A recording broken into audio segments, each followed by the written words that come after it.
नमस्कार दोस्तों। आपने ये कथा तो अवश्य सुनी होगी कि जब देवी सती को इस बात का पता लगा कि उनके पिता दक्ष ने एक महान यज्ञ का आयोजन किया है, पर उसी यज्ञ में उन्हें और महादेव शिव को आमंत्रित नहीं किया है, तो उन्हें बहुत दुख हुआ। उन्होंने महादेव से कहा कि हो सकता है पिताजी से कोई भूल हो गई हो, हम स्वयं ही वहां चलते हैं।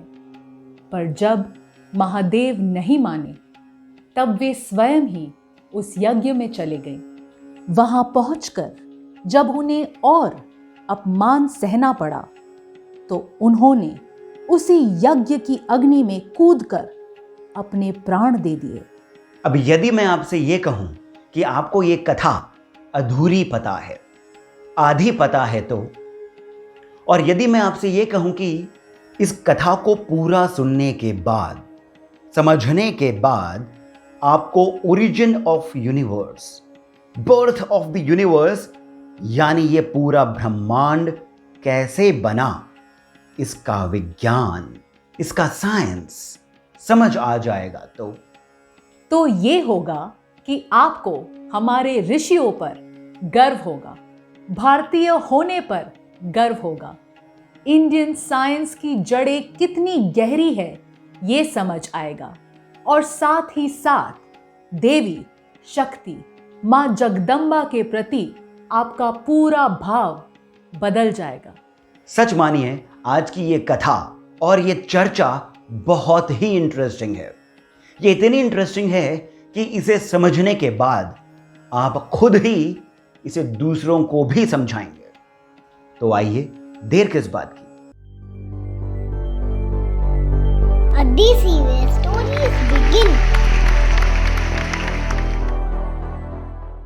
इस कथा में हम वापस वहां चलते हैं जब देवी सती महादेव शिव को उस यज्ञ में जाने के लिए मना रही थी। उनके इस हठ पर, इस जिद पर महादेव ने उनसे कहा कि जब हमें कहीं पर बुलाया नहीं गया है तो वहां जाना ठीक नहीं, और वो भी तब जब हमें यह पता है कि सामने वाले ने हमें जानबूझकर नहीं बुलाया है। इस पर देवी ने कहा कि आपका कहना तो ठीक है, पर मैं वहां जाना चाहती हूं। वहां जाकर अपने पिता से मैं पूछूंगी कि आपका अपमान क्यों। ये सुनकर महादेव ने कहा, देवी, ऐसी बातों से कोई लाभ नहीं, अपितु तुम्हें वहां जाकर दुख ही होगा। पर देवी मानी नहीं, हठ करती रही। तब महादेव ने कहा, तुम मेरी बात तो सुन नहीं रही हो, तो फिर वैसा ही करो जैसे तुम्हारे मन में आए। हम आज्ञा की प्रतीक्षा से, मेरी आज्ञा की प्रतीक्षा भी क्यों कर रही हो। ये सुनकर देवी को बुरा लगा।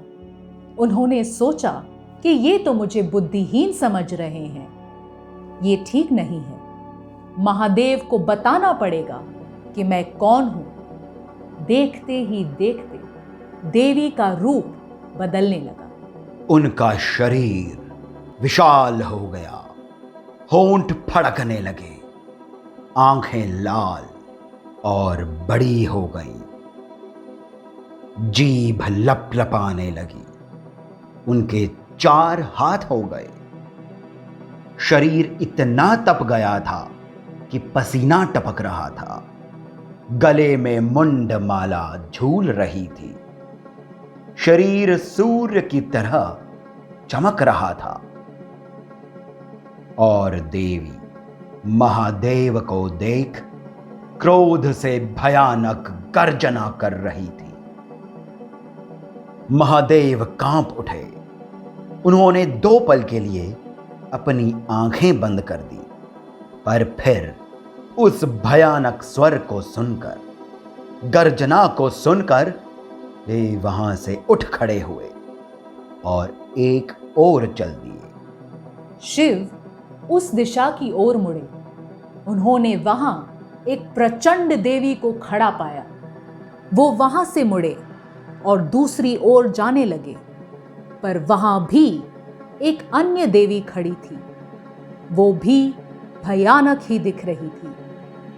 शिव जहां जहां गए वहां एक एक देवी, प्रचंड, भयानक, विशाल, घोर, पर उतनी ही अद्भुत।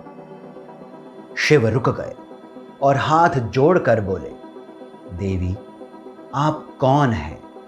ये सभी देवियां कौन हैं? और मेरी प्रिय सती कहां है?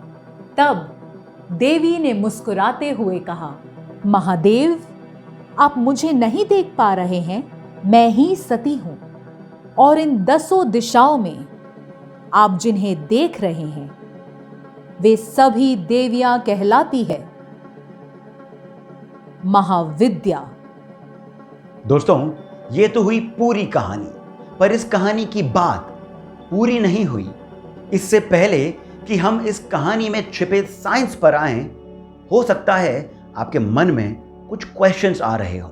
हमने एक ही मुख्य देवी के बारे में सुना है, दुर्गा, या फिर हमने 3 देवियों के बारे में सुना है, जैसे महालक्ष्मी, महासरस्वती और महाकाली, या फिर 9 देवियों के बारे में सुना है जिन्हें हम नवदुर्गा के रूप में जानते हैं, जिनकी हम नवरात्रि में पूजा करते हैं।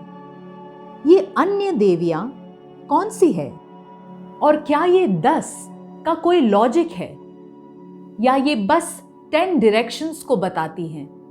इन क्वेश्चंस के आंसर्स के लिए ही मैं आपसे एक क्वेश्चन पूछता हूं। हमें नवरात्रि तो पता है, तो ये बताइए नवरात्रि साल में कितनी बार आती है?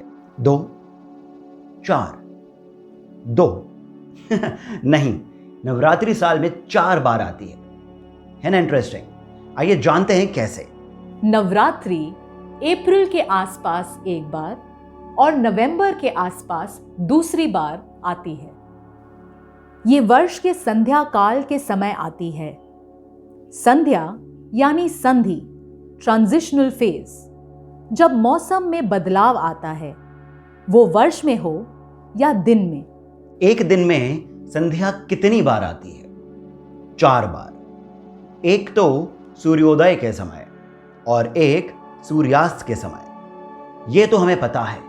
पर एक संध्या सुबह और दोपहर के बीच आती है, तथा एक और संध्या शाम से रात के बीच भी आती है। ठीक ऐसे ही एक साल में 4 संधि काल आते हैं, जब सीजन चेंज होता है। ये ट्रांजिशनल फेज है, सेटलिंग फेज नहीं।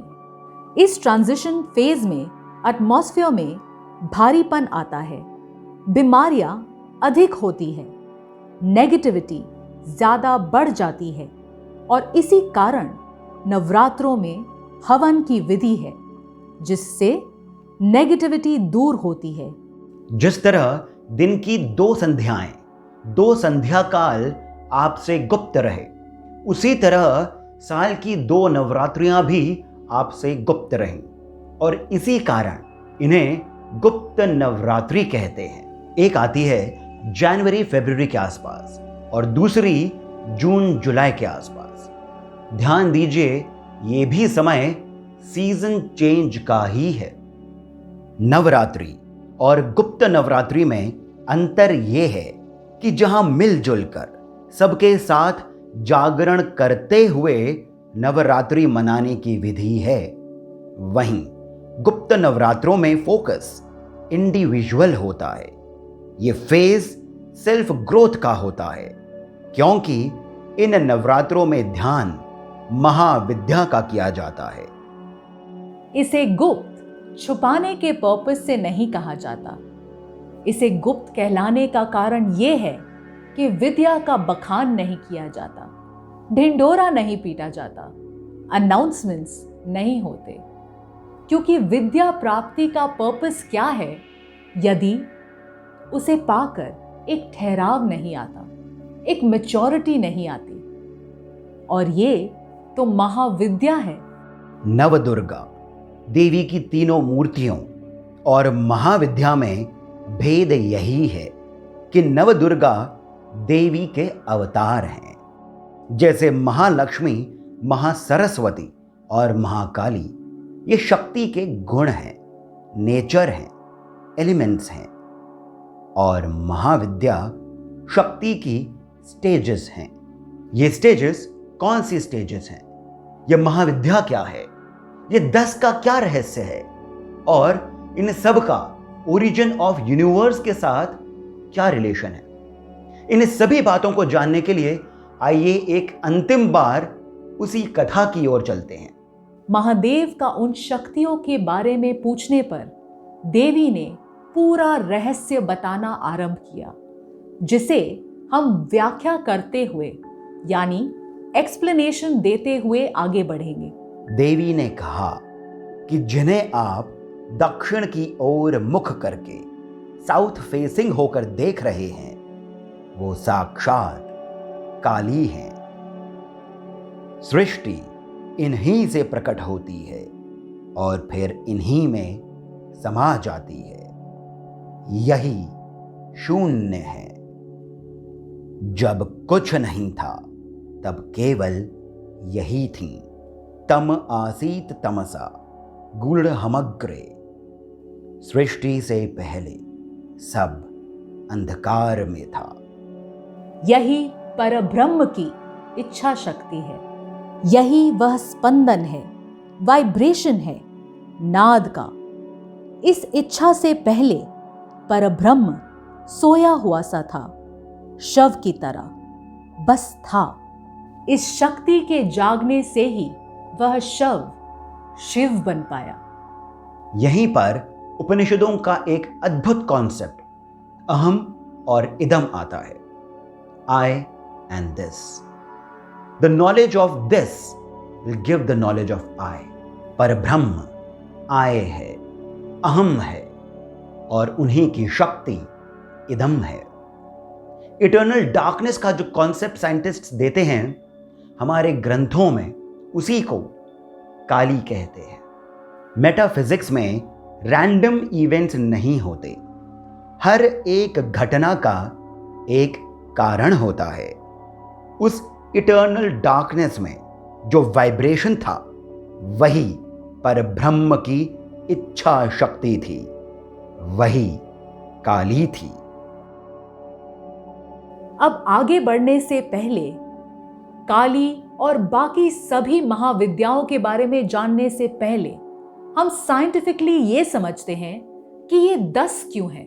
हमने पहले ये बताया था कि सबसे पहले सिर्फ शून्य था, 0, यानी nothing, and mathematically this nothingness is infinity.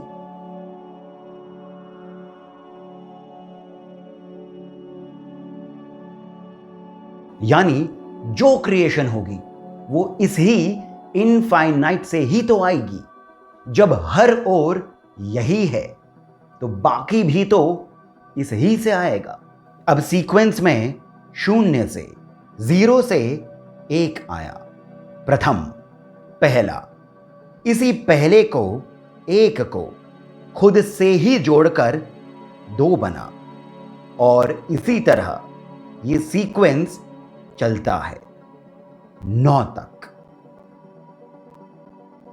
अब जिस तरह सभी डायरेक्शंस घूमकर वहीं आती है जहां से शुरुआत होती है, वहीं तब 10 बनता है, 10 डायरेक्शंस।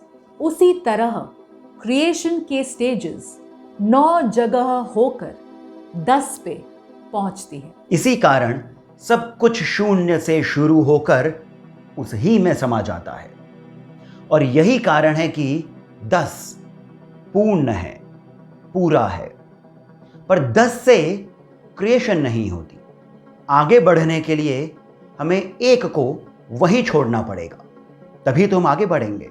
जैसे गति के लिए, चलने के लिए, एक जगह से दूसरी जगह जाने के लिए आपको अपनी पहली की पोजीशन छोड़नी होती है, उसी तरह 10 से भी क्रिएशन नहीं होती है, क्योंकि आप वहीं पर ही तो घूम करके आ जाएंगे। इसीलिए क्रिएशन की जो स्टेजेस हैं, जो क्रम हैं, वो 9 तक रहती है। 9 की इसी कारण साइंस में भी और हमारी संस्कृति में भी बहुत इंपॉर्टेंस है। 9 में 9 जोड़ते हैं तभी भी एंड में हमें 9 ही मिलता है। 9 के जितने भी मल्टीप्लिकेशंस करे एंड सिंगुलर नंबर 9 ही मिलता है, क्योंकि क्रिएशन का सीक्वेंस 9 तक ही है। 10 को काल पुरुष कहते हैं, परब्रह्म कहते हैं, महाकाल कहते हैं। शतपथ ब्राह्मण में लिखा है दशाक्षरा वै विराट। और इन्हीं काल पुरुष की शक्ति यही शून्य है, काली है। और शून्य से 9 तक के क्रिएशन की स्टेजेस को समझना ही, उसके तत्व को, उसके सार को समझना ही महाविद्या है। क्योंकि जैसा महाभारत में कहा गया है, यदि हस्ति तदयंत्र यन्ने हास्ति न तत्क्वचित। बाहर जो दिखता है वह इसीलिए क्योंकि भीतर भी तो वही है। और इसी महाविद्या के तत्वों को अपने अंदर जानना और जगाना ही गुप्त नवरात्रों का लक्ष्य है। इस वीडियो में हमने बहुत सारे कॉन्सेप्ट समझे हैं, पर अभी भी 10 महाविद्या की बात तो शुरू भी नहीं हुई है। उसके लिए एक अलग सा ही वीडियो बनाना आवश्यक है, तभी हम सभी 10 महाविद्याओं का सार समझ पाएंगे। इन्हीं 10 महाविद्याओं में से एक को भी समझने में किसी साधक का पूरा जीवन लग जाता है। हमारी बस कोशिश यही रहेगी कि आपको एक साइंटिफिक अप्रोच के साथ में इसके बारे में बताया जाए। ओरिजिन ऑफ यूनिवर्स का पूरा सीक्वेंस अभी बाकी है। हमें कमेंट करके बताएं कि आपको अलग अलग ग्रंथों से की गई हमारी ये रिसर्च कैसी लगी, और साथ ही ओरिजिन ऑफ यूनिवर्स और महाविद्या का जो संबंध है, जो रिलेशन है, इसके बारे में आप यदि और अधिक जानना चाहते हैं तो वो भी आप हमें कमेंट करके बताइए। तब तक के लिए धन्यवाद। A DC where stories begin.